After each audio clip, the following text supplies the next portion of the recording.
The Yau Ma Tei section of the Central Kowloon Bypass opens to traffic after 8 years of construction and is toll-free for now. Eager motorists enjoy their first drive, but some get confused and take the wrong lane at the tunnel's eastbound exit. In Taiwan, police arrest a student for reposting a social media post that threatens similar attack in Kaohsiung after Taipei stabbings.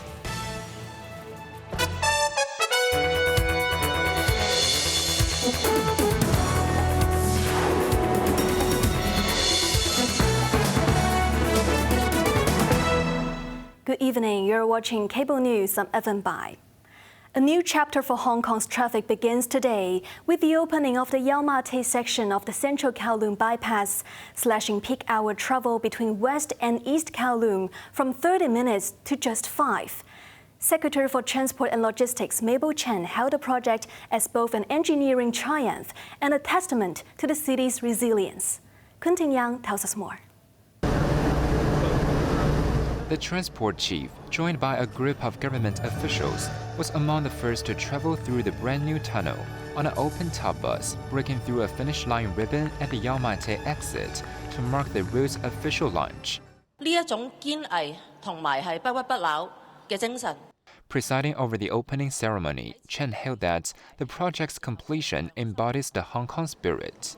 The $42 billion project took 8 years to finish, during which engineers overcame multiple major hurdles, including temporary sea reclamation near Kai Tak and the reconstruction of a section of the Gascoigne Road flyover.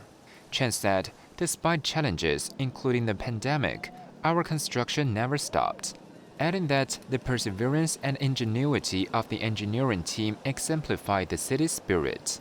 Addressing the recent Taipo fire, Chen noted that while the community recovers, societal and economic progress must continue, underscoring how infrastructure must lead the way. Starting tomorrow, the first working day after its opening, 8 bus routes will begin using the bypass to enhance cross-Kowloon connectivity. The routes will operate toll-free until the full Central Kowloon Bypass, including a Kowloon Bay section, opens next year. When fully completed, it will form a key part of Route 6, providing a fast corridor from Tsun Kwan O to West Kowloon. Quintin Yang, Cable News. Meanwhile, many drivers were eager to try out the long-awaited new route as soon as it opened. While traffic has been relatively smooth on the first day, some drivers got in the wrong lane as it diverges into 3 lanes at the eastbound exit of the tunnel. Jeremy Zhu shares more. Traffic began to build at about 10 a.m. as the Yau Ma Tei section of the Central Kowloon Bypass officially opened. On the eastbound side, motorists could access the bypass via a slip road from Ling Chun Road in West Kowloon. Entering the eastbound tunnel, the carriageway converges from 4 lanes into 3. About 500 meters before the exit, there are multiple signs directing traffic. However, only a single lane is designated for Kwun Tong with clear road markings. Immediately before the exit, double white lines appear, prohibiting any last-minute lane changes.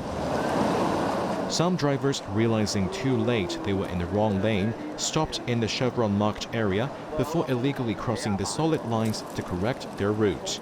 Similar incidents happened repeatedly, with some vehicles cutting across 1 or even 2 lanes at the final moment.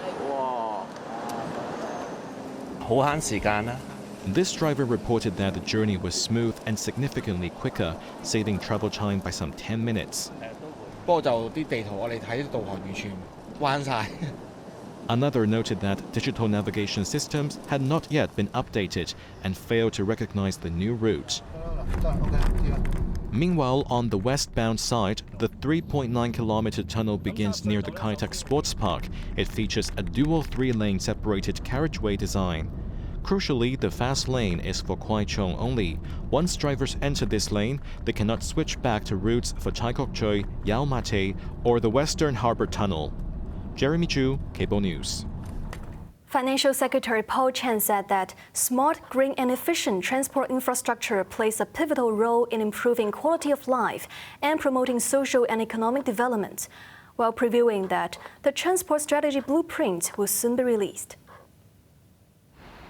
Writing on his weekly blog, Chen noted that the government has come a long way to finish the construction of the Central Kowloon Bypass Yau Ma Tei section, from planning through to construction, and that garnering public support was vital.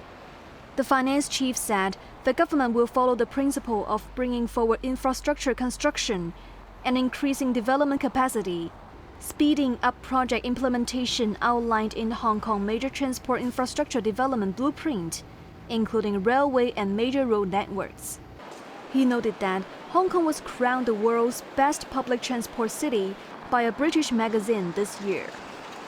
Meanwhile, Chen revealed that the upcoming transport strategy blueprint will outline a vision statement stressing a people-centric approach, connectivity, efficient travel, and a green lifestyle. Areas such as enhancing the use of artificial intelligence, promoting autonomous vehicle development, smart motorway management, and improving public transport efficiency will be covered, he added. Secretary for Home and Youth Affairs Alex Mack stated that dissolving the Incorporated Owners Committee of Wang Fuk Court and appointing a new management body will not strip the owners' corporation or the residents of their legal rights. She emphasized this is not about letting any individual or organization off the hook and that investigations will continue. Jeremy Zhu reports. The government is currently seeking an order from the Lands Tribunal to disband the estate's management committee and appoint Hop On Management, a China Cam Group company, as interim manager.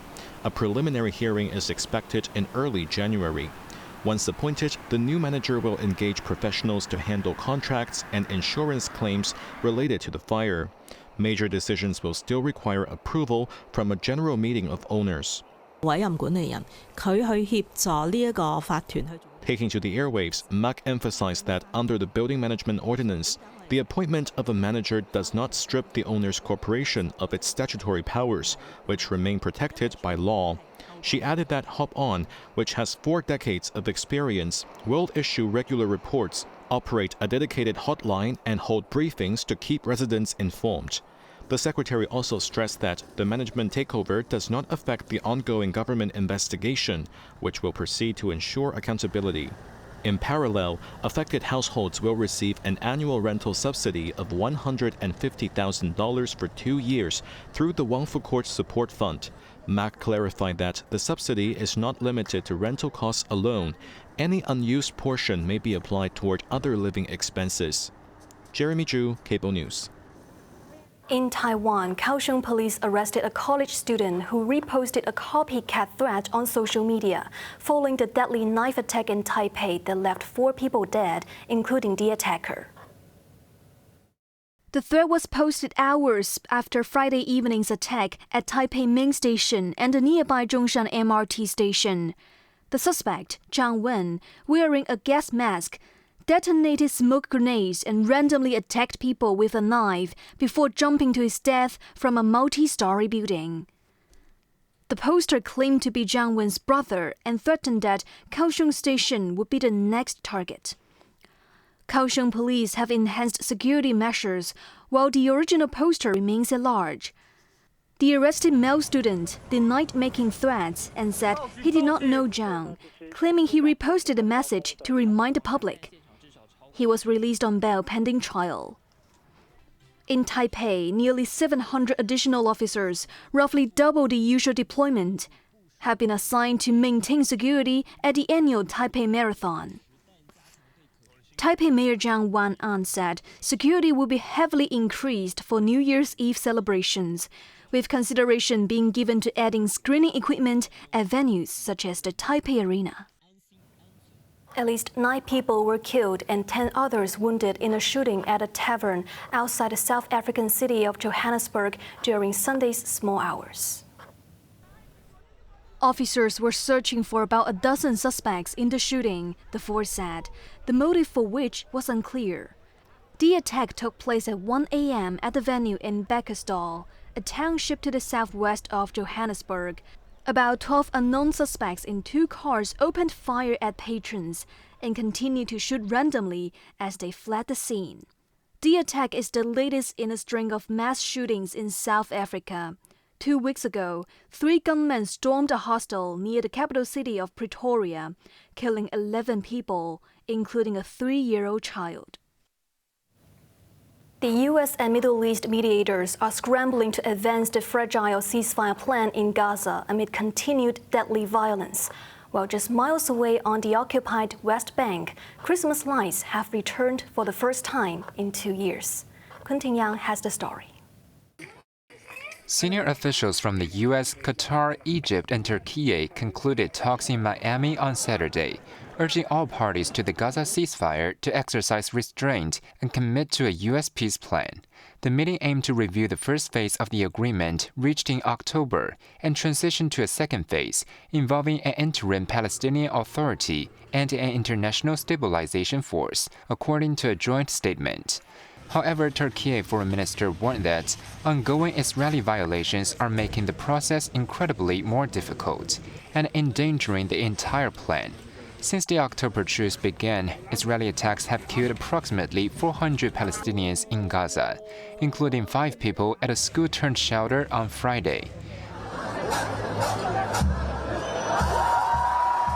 Meanwhile, a symbolic return of Christmas spirit is unfolding in the occupied West Bank. In Jerusalem's Old City, the Christian Quarter saw its first public Christmas tree lighting since the war began, following encouragement from Cardinal to openly celebrate the season. Bethlehem celebrations are the most pronounced, marking a deliberate return after 2 somber years. The giant Christmas tree in its manger square is lit. Streets are decorated, and the city is buzzing with the market and music.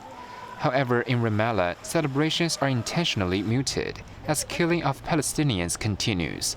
The municipality organized a symbolic and quiet Christmas market and tree lighting, explicitly stating these acts are designed to preserve community spirit while acknowledging the deep wounds from Gaza. Quentin Yang, Cable News. An aerospace engineer from Germany has become the first wheelchair user to travel into space, an inspiring step for people with disabilities to enjoy a short period of weightlessness above Earth. Makiala Band House launched from West Texas in the United States on Saturday with 5 others and crossed the Kármán line, the internationally recognized boundary of space. The flight with space tourism company Blue Origin provided about 10 minutes of weightlessness and a view of Earth from above. Band House, who sustained a serious spinal cord injury in a 2018 mountain biking accident and now uses a wheelchair, had retired SpaceX manager Hans Konisman strapped in nearby to assist if needed. She first contacted Konisman online, asking, "Do you think people like me can be astronauts?"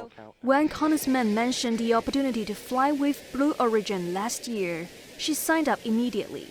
Blue Origin's past space passengers have included people with limited mobility, impaired vision or hearing, and to 90-year-olds. On to the weather now. Cloudy periods in the morning and at night, slightly cooler tomorrow morning and mainly fine during the day. Temperatures range between 18 and 21 degrees. Moderate to fresh east to northeasterly winds.